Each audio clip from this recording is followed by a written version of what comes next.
না অনেক কটা যে নিচে থেকে কয়েকটা উঠছে ওগুলো ওরা শুইতে পারে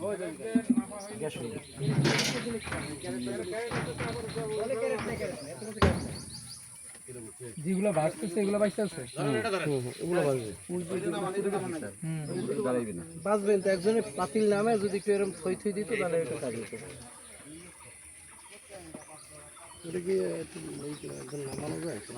ওই নৌকায় বইয়ে দিলেই তো এই পানিতে নামতে পারবেন কেউ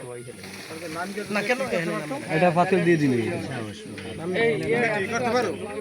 এই ডাক্তার এই যে ডাক্তার আছে না এইভাবে কই পাতিল দিয়ে বাদল করতে হবে পাতিল দিয়ে করতে হবে এটা স্টিল ছবি